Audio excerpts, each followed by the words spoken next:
I think that people who think that hospitality is just for restaurants are completely missing the boat. I think hospitality is probably the single most powerful business strategy that doesn't get taught nearly enough in business school. What we've learned in our business is to understand that service and hospitality are completely different topics. Hospitality is a dialogue. If you feel like I'm on your side, hospitality is present. If you think I did something for you, hospitality is present. If you think I'm customizing an experience for you, hospitality is present. We believe that the way you make people feel is what they remember more than anything. If you're going to provide the most powerful, sustainably lasting hospitality experience, believe it or not, we've learned you have to put your customers second. And that's not something I was ever taught growing up. I was always taught the customer's always first, the customer's always right. What we've learned is the best way to make the most customers happy is to make sure that the people who come to work in your organization are having a great experience coming to work.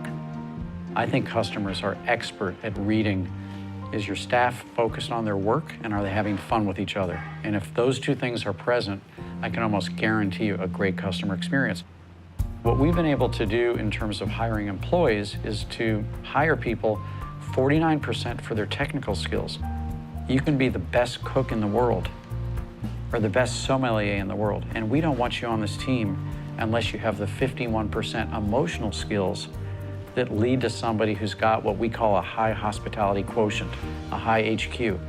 And the 51% skills generally add up to somebody whose greatest pleasure in the world, having nothing to do with how good they are at their job, but whose natural wiring says it matters to me to make people feel better.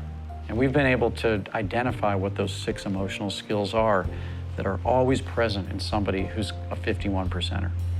Kindness, optimism, work ethic, curious intelligence, empathy, self-awareness, and integrity. We have an expression around here which is always be collecting dots so you can always be connecting dots. There's absolutely no excuse not to know who you're talking to and not to know what's important to that person. And in order to do that, I've got to be collecting dots. We have search engines, we have databases, we have all kinds of opportunities to know who's here, who are they dining with, when did they last eat here, what did they order, what were we talking about, and we keep notes on all of that stuff. And then we put those connections to use for people that make them feel that this is a customized experience just for them. Gramercy Tavern is 21 years old and remains New York's #1 favorite restaurant in the Zagat survey. And we're really proud of that. I think that when someone says that you are their favorite version of anything, they're paying you the absolute highest compliment they can pay you. No one said Gramercy Tavern is the best restaurant. No one said Lexus is the best car. We'd like to think we are, and you'd like to think you are. But if somebody says, this is my favorite, that's inarguable. Nobody can say, no, it's not your favorite. And if I say Lexus is my favorite car, it wouldn't be my favorite if it also didn't provide an emotional connection that made me feel awesome. We have competitors out there who actually have higher food scores than we have. And we have a higher favorite rating. We have competitors who have even a higher service score. You know, their waiters wear tuxedos and they do a beautiful job of saucing the fish next to your table, etc. And we have a higher favorite score. So this is not an excuse not to constantly work on our performance. But I think the sum of our performance plus the hospitality experience leads people to say, there's just nowhere I'd rather do business. We're in a day and age with the internet where every good new idea we have, if it's truly a good idea, gets copied. And the shelf life of innovation is, you know, it's probably about 5 seconds today. Nobody can take out their smartphone and take a picture of an act of hospitality. They can't take a picture of how you made my heart feel.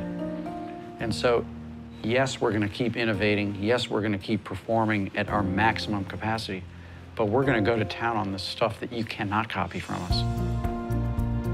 I tell our team here all the time, you think you're in the restaurant business? Forget about it. This is just a box. It's a hospitality box. That's the advice I would give any business, is put it out of your mind that you're selling a car. You're selling happiness, and you're selling emotional comfort. And if you can understand who I am and what my sign says when I walk in, where else am I going to go?